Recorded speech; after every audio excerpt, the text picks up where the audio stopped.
কিছু নাই যে জান্নাতে নাই, নাই বলতে কোনো জিনিস নাই। জান্নাতে যা দরকার বান্দার সব তো আছে। এমন জিনিস আছে বান্দা জীবনে কল্পনাও করে নাই, এমন জিনিস আল্লাহ রাব্বুল আলামিন বান্দার জন্য বানায় রাখছে। আমার ভাইরা, আল্লাহ তাআলা বান্দার জন্য সবকিছু বানায় রাখছে। বলে কিয়ামতের ময়দানে বান্দা জান্নাতে যাওয়ার পরে আফসোস তো হওয়ার কথা না, কিন্তু মুমিন বান্দারা একটা বিষয়ে আফসোস করবে, হাদিসের মধ্যে পাওয়া যায়। বলে কোন বিষয়ে আফসোস করবে? বলে যে সময়টা বান্দা জিক্রুল্লাহ, আল্লাহর নামের জিকির ছাড়া বান্দা সময়টা পার করেছে, চাষতলে বসে বসে বান্দা সময় কাটাইছে।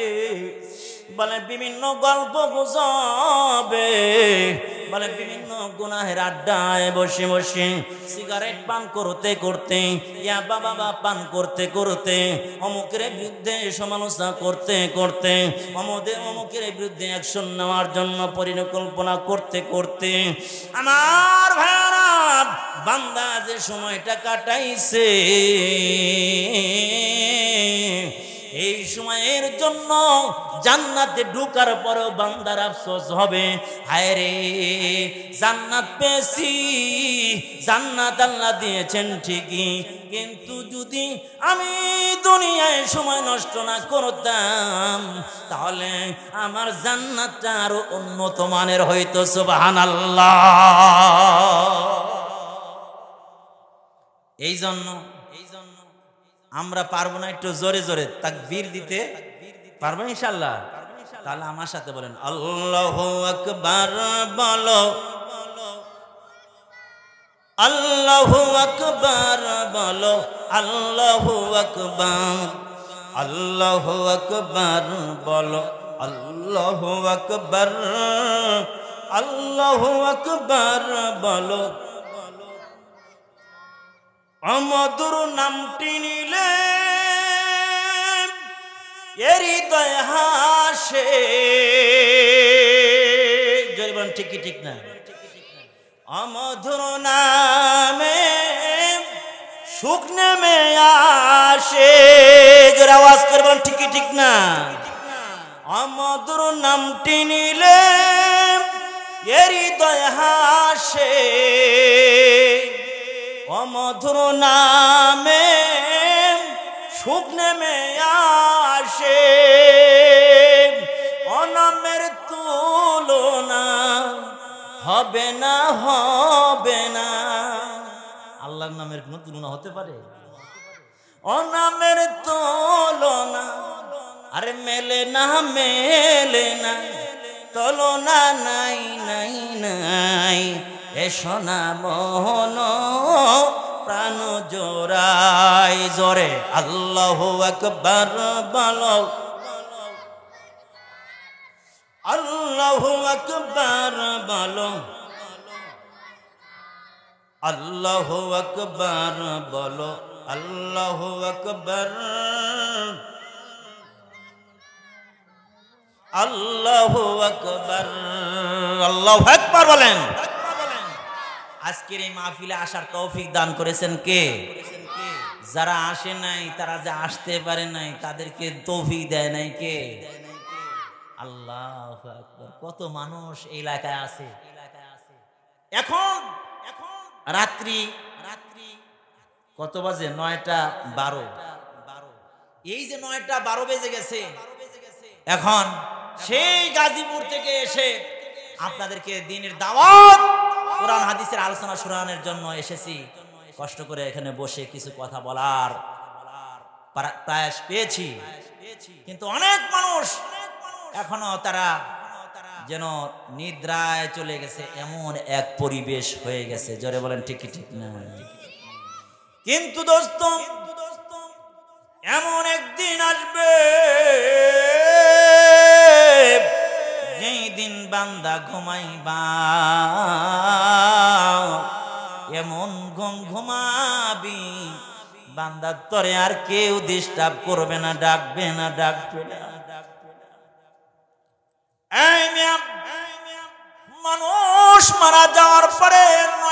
আফসোস করে, কয়টা আফসোস। আমার কিন্তু আল্লাহ রসুল ডেকে বলে, জানো না, বলো দেখি সব ঘোড়া যদি কালো হয় অথবা হলুদ বর্ণ হয়, কিন্তু কিছু কিছু ঘোড়া আছে যেই ঘোড়ার কপালের মধ্যে সাদা সাদা রেখা আছে, দাগ আছে। বলো দেখি ওই ঘোড়া চিনতে কি কঠিন হবে?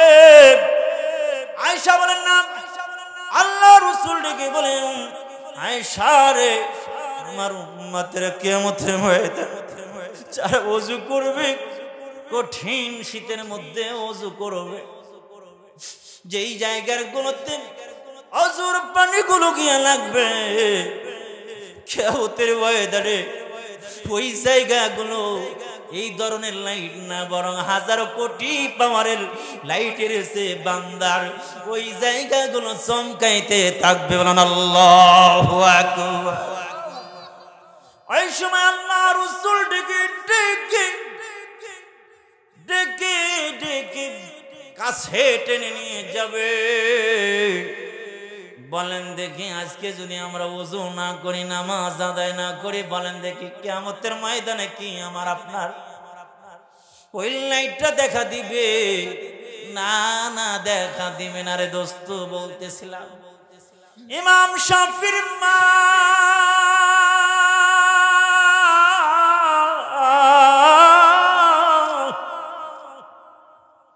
হাসি নাই মুখে, ইমাম শাফির কলিজাটা নাড়া দিছে। এত বড় আলেম হইয়া মদিনা থেকে দীর্ঘ অনেক বছর পরে মক্কায় ফিরলাম, মায়ের মুখে হাসি নাই। কোন বেয়াদবি যেন হয়ে গেছে, কোন বেয়াদবি যেন করে ফেলেছি। ও মা, তোমার মুখে কেন হাসি দেখা যায় না? এলেম এমন একটা জিনিস, ইসলাম এমন একটা জিনিস, ইসলাম যার ভিতরে একবার ঢুকছে ওরে মানুষ বানায় ছাড়ছে। ইসলাম যার ভিতর থেকে বের হয়ে গেছে ওরে পশু বানায় ছাড়ছে।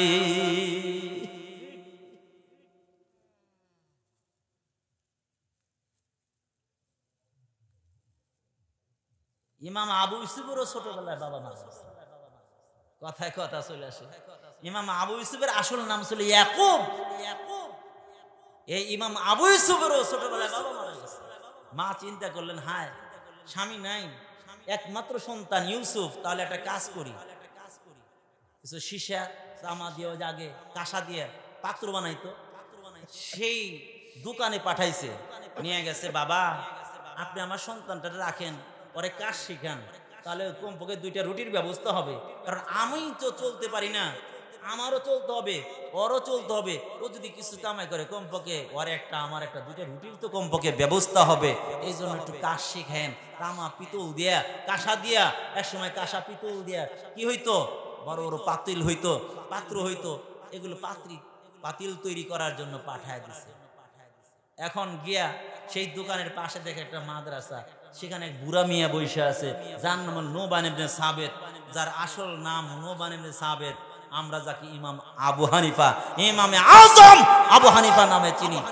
মিয়া বয়ে রয়েছে কয়েকজন ছাত্র নিয়া, আবু ইউসুফ গিয়ে দাঁড়া দাঁড়া আছে না, অনেকই রাখালরা স্কুল যদি মাঠে হয় ওরা হাফ প্যান্ট পরে ছাগলগুলো রাইখে এবার জানালা ধরে দেখে কি পরে, আছে না নাই? আছে। আমার ভাইরা, ইমাম আবু ইউসুফ জানালা ধরে দাঁড়া রয়েছে। বুড়া মিয়া ডাক দিছে, এদিকে আসো বাবা, এদিকে আসো। কি দেখতেছো? হুজুর আপনি যেগুলো পড়ান খুব ভালো লাগে, শুনতে মন চায়, দেখতে মনে চায়, তাহলে বসো। বসাইছে। 2 দিন 5 দিন বসতে বসতে এখন সে পড়তে মনে চায়, কোরআন পড়া শুরু করছে, হাদিস পড়া শুরু করছে। আল্লাহু আকবার বলেন না? হাদিস পড়া শুরু করছে, কোরআন পড়া শুরু করছে, মজা পাইছে। এখন এদিক দিয়ে তো মায়ের কাছে খবর গেছে, আপনার ছেলে তো দোকানে আসে না, সে অন্য জায়গায় গিয়া এলেম শেখে।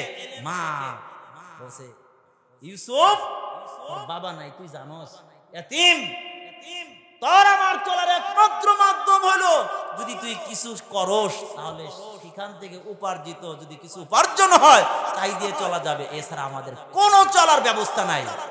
এই জন্য তোকে বলি, অনুরোধ করি, ওখানে না গিয়া তুই কিছু কাজ শেখ। আবু ইউসুফ রহমাতুল্লাহি আলাইহি মায়ের কথা না শুনে আবার ঢুকছে বুড়া মিয়ার দরবারে, গেলেম শিখতেছে। আবার যখন শুনছেন, মা এবার রাগ হয়ে গেছে, মা দৌড়ায় 10টার দিকে চলে আসছে।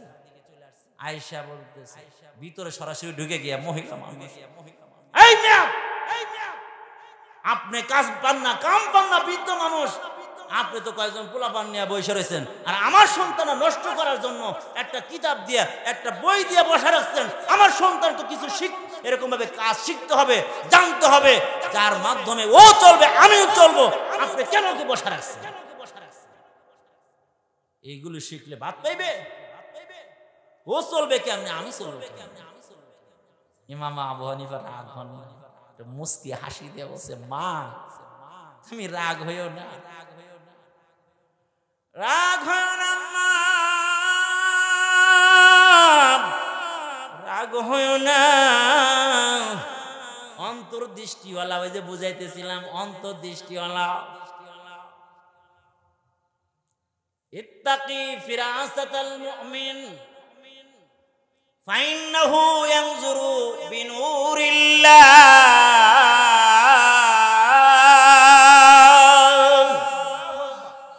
আল্লাহ ওয়ালারা তারা তো আধ্যাত্মিক চোখ দিয়া দেখে, আল্লাহর নূর দিয়া বিশেষ পার্সোনাল ভাবে দেখে। তারা যা দেখে তোমরা তো তা দেখো না। ওই বুঝাইতে হইলে আরেকটু এক্সাম্পল 1 মিনিটে দেই, তাহলে বুঝবেন। 2 ভাই, এক ভাই ডাক্তার, এক ভাই ইঞ্জিনিয়ার। মায় অসুস্থ হয়ে গেছে, মাকে চেক আপ করার জন্য গেছে, এক্সরে মেশিন দিয়ে এবার কি করছে, এক্সরে করছে। এক্সরে করার পরে ফিল্মটা নিয়ে এসে ইঞ্জিনিয়ার ছেলের কাছে দিছে। ইঞ্জিনিয়ার ছেলে দেখে কিছুই বোঝে নাই, কিন্তু পরবর্তীতে ডাক্তার ছেলের কাছে দিছে। ডাক্তার ছেলে, ইঞ্জিনিয়ার কিছু বোঝে নাই, কিন্তু ডাক্তার ছেলে ফিল্মটা দেখে বলে, মা তোমার তো ছোট ছোট পাথর হইছে, অপারেশন করতে হইব। বলেন দেখি, ইঞ্জিনিয়ার ছেলেও তো বড় শিক্ষিত, তারও তো চোখ আছে, 2টা চোখ আছে, সে কেন বোঝে নাই? বলে এটা বিষয় পারদর্শী সে না। বলে ডাক্তার ছেলে দেখে বুঝতে পারছে। আমার ভাইয়েরা, মায়ের পেটের মধ্যে, জরায়ুর মধ্যে, পেশাবের থলের মধ্যে, বিভিন্ন জায়গার মধ্যে, ছোট ছোট কিডনির মধ্যে পাথর হয়ে গেছে। বন্ধু, আলেমরা, আল্লাহ ওয়ালা আলেমরা এই চোখ দিয়ে যা দেখে তোমরা তো তা বুঝতে পারো না, তা তোমরা দেখো না। এবার ইমামে আজম আবু হানিফা কি বলে, ও মা তুমি রাগ হইও না মা, রাগ হইও না। আবু ইউসুফ একদিন আসবে গো। ওই জামানায় সবচাইতে দামি খাবার নাম হইলো ফালুদা খাবার। ইমামে আবু হানিফা ডেকে বলে, ও মা একদিন এমন আসবে তোমার ইউসুফ পেস্তার তেলের তৈরি ফালুদা খাবার তার সামনে থাকবে, খাওয়ার টাইম পর্যন্ত পাবে। রাগ হইয়া ইমাম আবু ইউসুফের মা চলে গেছে। ইউসুফ আরম্ভ করলেন পড়তে পড়তে পড়তে পড়তে, যখন জগৎ বিখ্যাত আলেম হয়ে গেছে। ওই জামানার বাদশা ছিল, তার নাম ছিল হারুন আর রশিদ।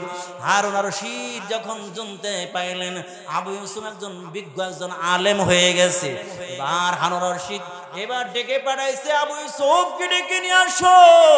আমার ভাইরা, আবু ইউসুফকে রাজ দরবারে ডেকে নিয়ে আসা হলো। হারুন আর রশিদ ডেকে বলে, বাবা ও ইমাম আবু ইউসুফ, আমি তোমার একটা দায়িত্ব দিতে চাই। কিসের দায়িত্ব? এই দেশের চিফ জাস্টিস, প্রধান বিচারপতির দায়িত্ব আমি তোমার হাতে বুঝাইয়া দিলাম। আল্লাহু আকবার বলে। এই দেশ যদি ইসলামী রাষ্ট্র থাকতো, তাহলে এই দেশের প্রধান বিচারপতি হইতো এই দেশের সবচাইতে বড় মুফতি, যে বড় আলেম, যে সে সবচেয়ে বড় বিচারপতি হইতো। জোরে বলেন ঠিক কি ঠিক না? আল্লাহ, পাকিস্তানের প্রধান বিচারপতি এক সময় ছিল আল্লামা তকি উসমানী দামাত বারকাতুহু। আমার ভাইরা, যে কথা বোঝানোর উদ্দেশ্য, ইমাম আবু ইউসুফকে বসায় দিছে বিচারের জায়গা। আবু ইউসুফ বিচার করতেছে, আলেমরা আল্লাহওয়ালা সব আলেমের কথা বলি না, কিছু তো জুব্বালা হুজুরও আছে, পাগড়িওয়ালা হুজুরও আছে, আছে না? সুদও খায়, কিছু জালেম হুজুর আছে সুদ খায়। আমার দেখা ওরা জালে আলেম নামের কলম করে, আলেম না, সুদ খায়, ঘুষও খায়, বাড়িও করে, আবার ব্যাংকের থেকে কিস্তি উঠায়, টাকা উঠে বাড়ি করে। আরো এইটাই না, আরো অনেক কিছু আছে, ওই কথা বলা উদ্দেশ্য না। যেখানে আসল আছে সেখানে বেজালো। বাংলাদেশ সবচেয়ে বেজালের জন্য ফার্স্ট। কোনো জিনিস যদি ভালো চলে দেখবেন, ভালো চললে ওই জিনিস নকল করতে বেশি আর দেরি হয়। কথা বলেন, দেরি হয়। আবু ইউসুফ রহমতুল্লাহ আলাইহি এখন তো বিচার করতেছেন। একদিন রাজ দরবার থেকে বের হবে ইমামে আবু ইউসুফ, বিচার করে বের হবে, এমন সময় ডাকাইছেন প্রেসিডেন্ট, ডাকাইছেন হারুন রশিদ, ডাকাইছেন, ডাকায় বাসায় নিয়ে গেছে। কেন ডাকছেন? বলে আজকে আপনার জন্য বিশেষ খাবারের আয়োজন করেছি। আল্লাহু আকবার বলেন। বিশেষ খাবার, কি খাবার? পেস্তার তেলের ফালুদা তৈরি করা হয়েছে আপনার জন্য। আল্লাহু আকবার। আবু ইউসুফ দিছে হাইসে বাদশার সামনে, আবু ইউসুফ হেসে দিছে। হেসে দিলে বাদশা বলে, আপনি হাসলেন কেন? এই যুবক, কি হয়েছে?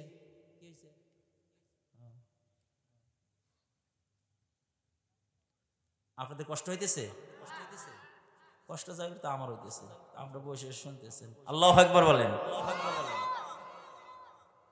আর একটু টাইম দেন, আর একটু কথা বলি, কষ্ট হবে না তো ইনশাআল্লাহ? আল্লাহ। আবু ইউসুফ দিছে হাইসে, হেসে দিলে আরো সে প্রেসিডেন্টের সামনে তার কথা শুনে হেসে দেওয়া। বাদশা হারুন রশিদ বলে, জনাব আপনি হেসে দিলেন কেন? এখন কথা খালি ঘুরে গেলে বলে, আসল কথা আর বলে না। বাদশাও ধরছে জোর করে, কথা আসলটা বের করেই ছাড়বে। বলে হাসলেন কেন? এই কথা বলেন। বলে তাহলে যদি না ছাড়েন তাহলে কথা তো বলতেই হয়। কি কথা? কথা হলো আমি যখন, আমার বাবা যখন মারা যায়, আমি আবু হানিফা রাহমাতুল্লাহর দরবারে ইলম শিখার জন্য গেছিলাম।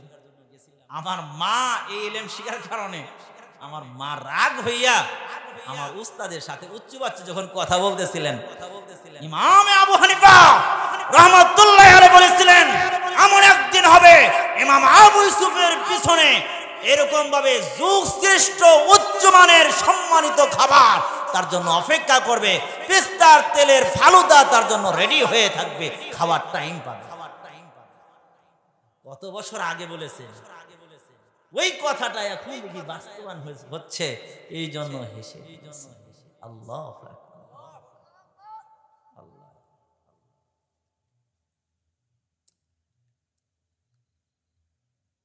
কথা শোনো না আপনাদের? কোন জায়গায়? ইমাম আবু হানিফা, ইমাম আবু ইউসুফ রহমতুল্লাহ আলাইহির কথা আগে কি বলতেছিলাম? ইমাম শাফির কথা বলতেছিলাম, মনে আছে? ইমাম শাফি হেরেমে ঢুকেছে, দাখালা ফিল হেরেম, হেরেমের মধ্যে ঢুকছেন। ঢুকিয়া খালার লগে সাক্ষাৎ, মায়ের লগে সাক্ষাৎ। মা কিন্তু হাসি নাই, মায়ের কি নাই? সবার মধ্যে হাসি। এত মাল, 3টে উটনি ভৈরা, এত কাপড়, এত এরকম ভাবে খাবার, এত অর্থ, হাসি থাকার কথা।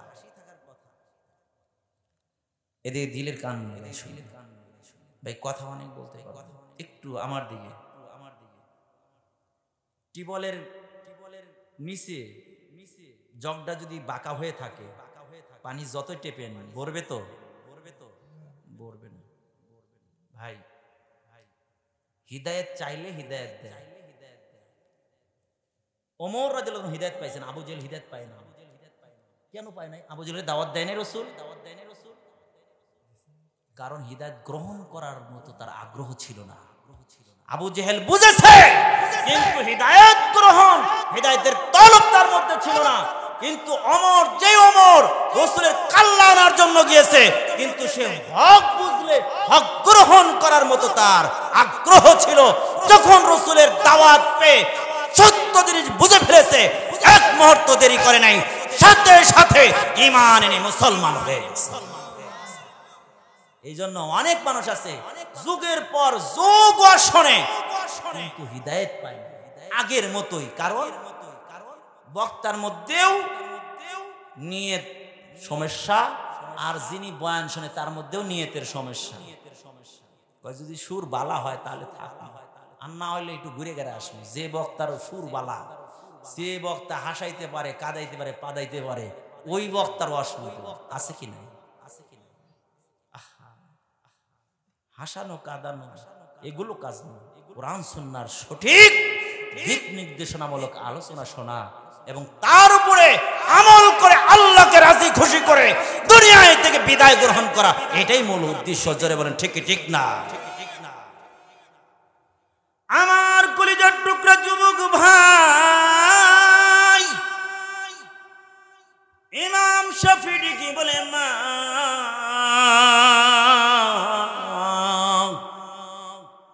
আমি মদিনায় থেকে আসলাম গো মা,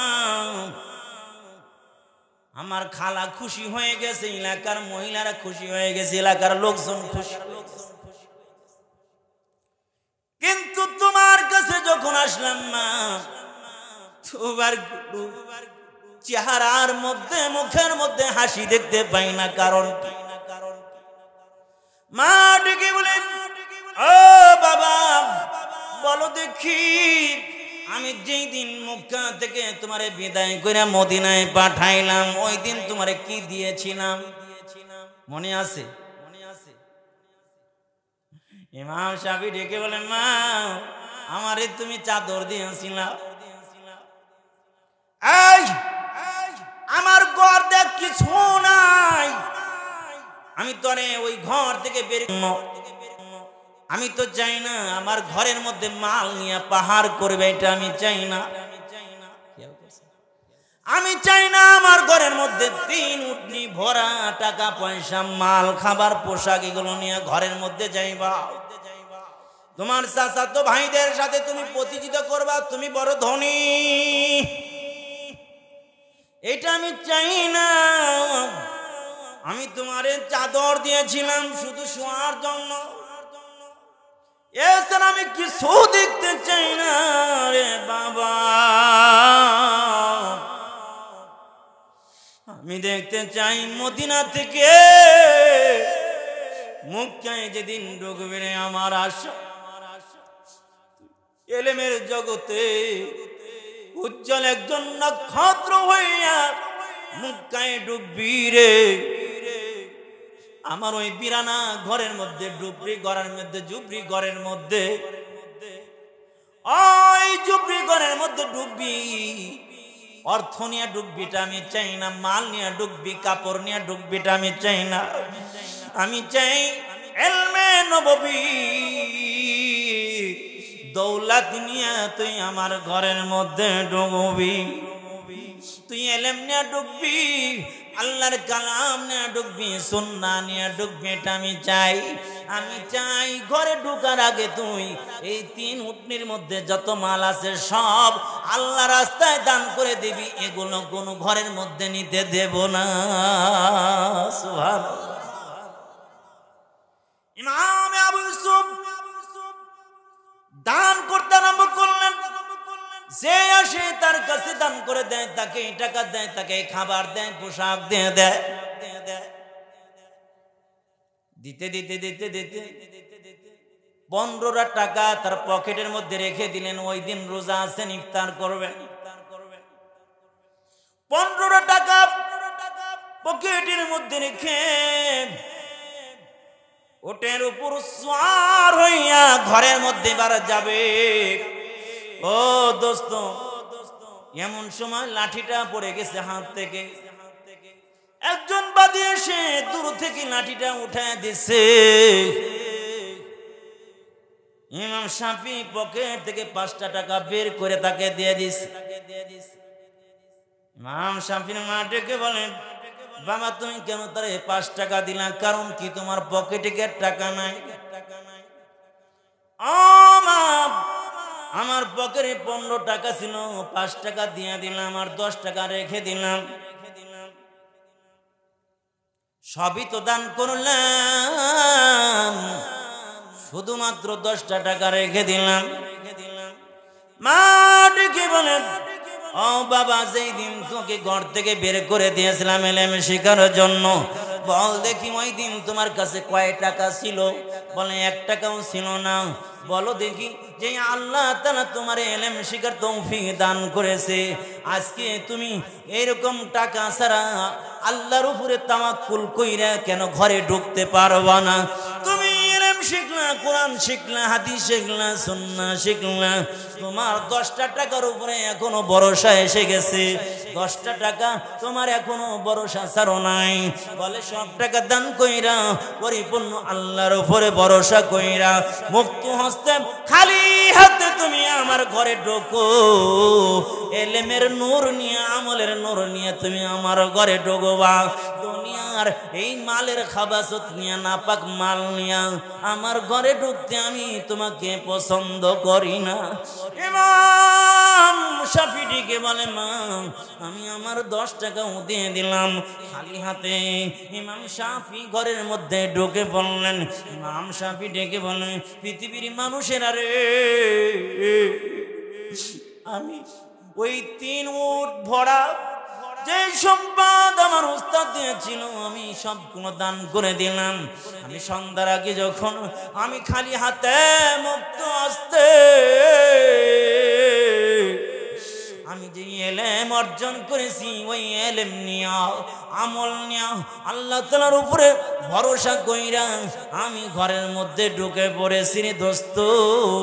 আমি দেখলাম আমার ওই ঘরের মধ্যে শুধু আলো আর আলো।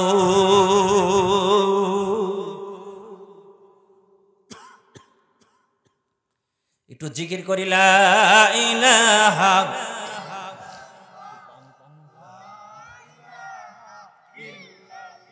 জোরে, লা ইলাহা ইল্লাল্লাহ,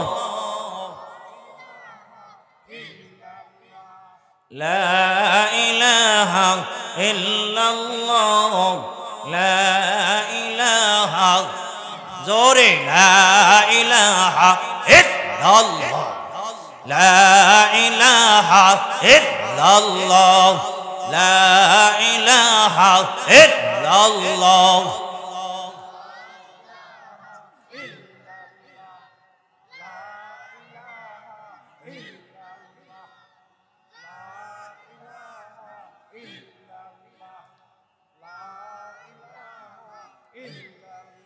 لا إله إلا الله، لا إله إلا الله،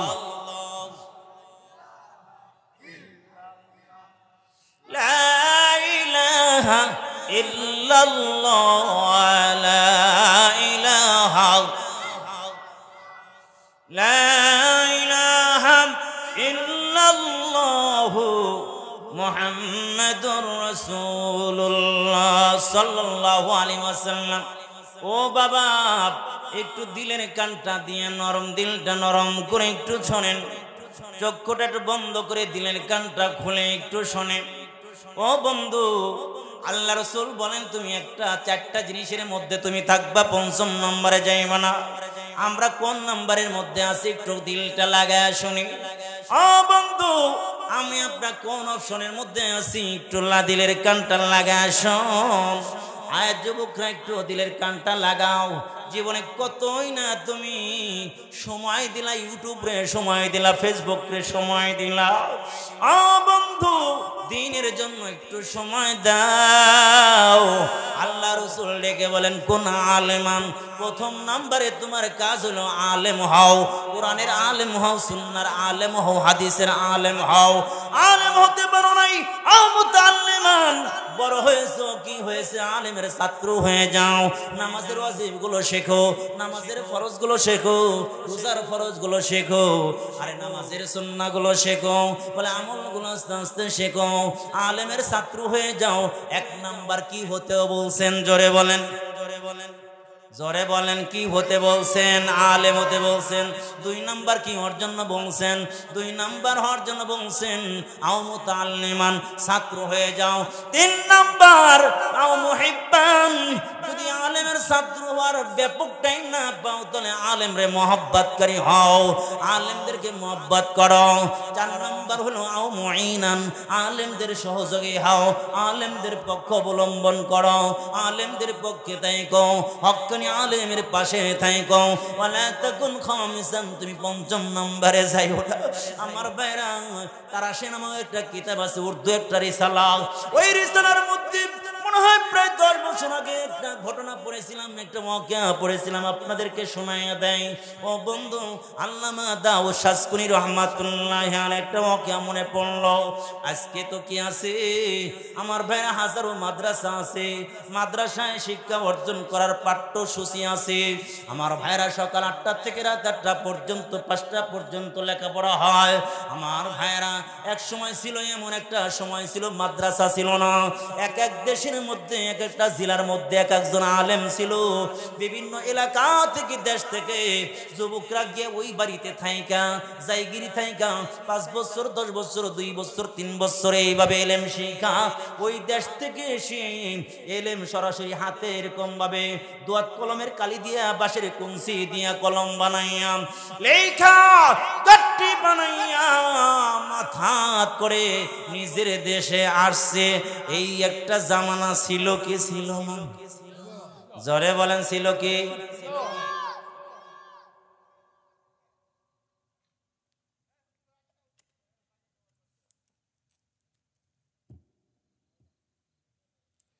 আল্লাহ আল্লাহ, সবাই বেশি বোঝে, কিন্তু বেশি বোঝা ভালো না। কলিকালের জামানা, বলিতে মানা, বলতে গেলে ধরে মারে রে। আছে কি নাই? বেশি বোঝা ভালো না, বেশি। কেউ আওয়াজ করেন না, সামনে পিছনে এই কথা না বলে অল্প টাইমের মধ্যে দিলটা নরম করে দেন। মেহরবানি করে আওয়াজ করেন না, টাইম দেন, অল্প টাইম দেন, কেউ কথা বলেন। কি বলতেছিলাম? আল্লামা দাউদ শাসকুনি রহমাতুল্লাহ আলাইহি, উনি সেই পারস্য দেশের, এরকম দূর দেশের মধ্যে এলেম শিখাইতো। এক যুবক, আল্লামা দাউদ শাসকুনি, তিনি যৌবন কালের কথা বলতেছেন, এলেম শিখার জন্য সেই দেশে চলে গেছে, যে এলেম শিখছে, লেখছে, উস্তাদে যাও লেখে গাট্টি। এখন এটা তো প্রিন্ট করা, যদি দোয়াত কলমের লেখা হয়তো পানি পড়লে তাহলে কি হবে বলেন? মুছে যাবে না? আল্লামা দাউদ শাসকুনি ডেকে বলেন, পৃথিবীর লোকেরা এলেম শিখার জন্য এক দেশ থেকে অন্য দেশে চলে গেলাম, এলেম শিখলাম, উস্তাদের বাড়িতে থাইকা, জায়গিয়ে থাইকা এলেম শিখা গাট্টি হয়ে গেছে, লিখিত গাট্টি, হাদিস কোরআন হয়ে গেছে লেখা। আমি যেই দিন দেশে নিজের জন্মভূমির দিকে রওনা করলাম রে, মাঝপথে পৌঁছে গেছি জঙ্গল, আর জঙ্গল, মানুষ নাই, বাড়ি ঘর নাই। এমন সময় দেখলাম আকাশের মধ্যে প্রচন্ড কালো হয়ে গেছে, ঘূর্ণিবায়ুর মতো দেখা যায়, বৃষ্টির মতো মনে হইতেছে বৃষ্টি এসেছে, আসবে। মুহূর্তের মধ্যে দেখলাম বৃষ্টি পড়া শুরু হয়ে গেল। আকাশে মেঘ দেখে মনে হলো মুহূর্তের মধ্যে বৃষ্টি নেমে যাবে। বলতে বলতে বৃষ্টি নামা শুরু হয়ে যাচ্ছে। ও দোস্ত, এই বৃষ্টি যখন নামা শুরু হয়ে গেছে, তখন আমি চেষ্টা করলাম, হায় রে, এত কষ্ট করে ইলম শিখলাম, বলেন দেখি গাট্টিটার মধ্যে সবকিছু আমার লেখা, সব তো আমার মুখস্থ নাই। এখন যদি ভিজে যায় তাহলে সব তো ধুয়ে মুছে যাবে। আমি আমার ছাত্রদেরকে কি শিক্ষা দিব, কি শিক্ষা দেব? এই জন্য চেষ্টা করলেন, আল জাদ্দু মিন্না ওয়াল ইতবামু মিনাল্লাহ। আল্লাহু আকবার বলেন, আরো জোরে বলেন আল্লাহু আকবার। আমার ভাইরা, আল্লামা দাউদ শাসকুনি বলেন, আমার কাজ হলো চেষ্টা করা, বাকি পূর্ণ করার দায়িত্ব আল্লাহ তাআলার। আল্লাহ তাআলা বলেছেন আল্লাযিনা জাহাদু ফিনা লানাহদিয়ান্নাহুম সুবুলানা। কোন বান্দা যদি আল্লাহকে পাওয়ার জন্য চেষ্টা করে, আল্লাহ তাআলা শত বাধা এর প্রতিবন্ধকতা থেকেও আল্লাহ তাআলা বান্দার জন্য রাস্তা খুলে দেন। রাস্তা খুলে দেন কি? আমার ভাইরা দাওয়াত শাসকনি গাট্টিটা পেটের মধ্যে নিয়া বুকের লগে লাগাইয়া পেটের লগে লাগাইয়া আমার ভাইরা রুকু দিলেন, রুকু দিলেন, রুকু দিয়া চেষ্টা করলেন। আল্লাহ প্রথম কাজ হইল আমার চেষ্টা করা, চেষ্টাটা করি।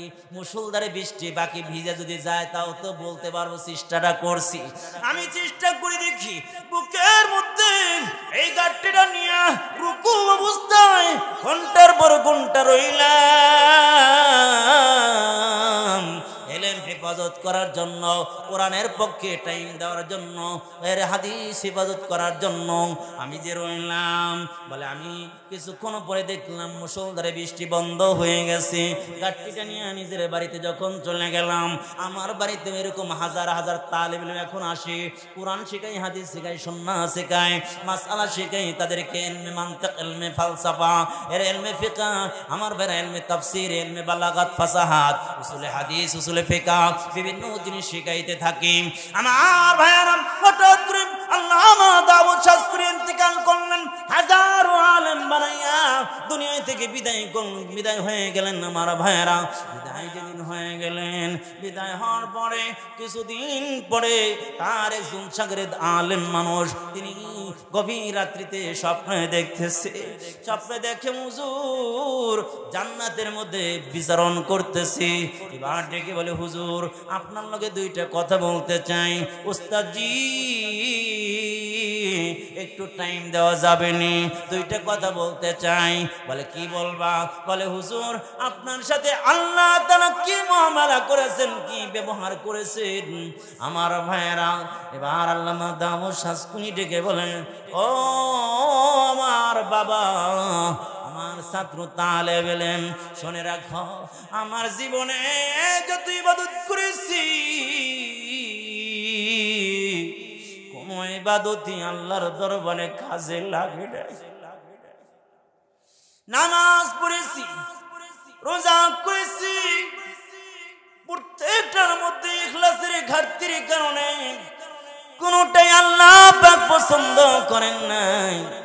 কিন্তু ওই যে উস্তাদের বাড়ি থেকে এলাম হেফাজত করার জন্য গাড়িটা যে আমি বুকের মধ্যে নিয়ে পেটের লগে লাগাইয়া রে, আমি দীর্ঘ টাইম বৃষ্টির মধ্যে ছিলাম। এই কাজটা আল্লাহ পাক এমন পছন্দ করেছে, পছন্দ করার কারণে আল্লাহ তাআলা আমার জিন্দেগির গুনাহগুলো মাফ কইরা জান্নাতের ফয়সালা করে দিয়েছে। এই জন্য আমি বলবো, ও দোস্ত, আলেম হতে পারো নাই, ইলম হেফাজত করার জন্য, সমাজের মধ্যে কোরআন শেখানোর জন্য, কোরআন সুন্নাহ শেখানোর জন্য তুমি পক্ষে থাকো, মাদ্রাসার পক্ষে থাকো রে, তুমি মসজিদের পক্ষে থাকো, মাদ্রাসার পক্ষে থাকো। বুদ্ধি দিয়ে, শ্রম দিয়ে, টাকা দিয়ে, পয়সা দিয়ে যদি তুমি পক্ষে থাকতে পারো, আমার ভাইরা বলা যায় কিয়ামতের ময়দানে যে সময় তোমার আমার কোনো আমল কাজে লাগবে না। হতে পারে এই যে ছোট্ট মাদ্রাসা, আজকে যে মাদ্রাসার মাহফিল, আমার ভাইরা এই মাদ্রাসা থেকে অনেক হাফেজ হবে, হাফেজে কোরআন হবে, আলেম হবে, হবে কি হবে না?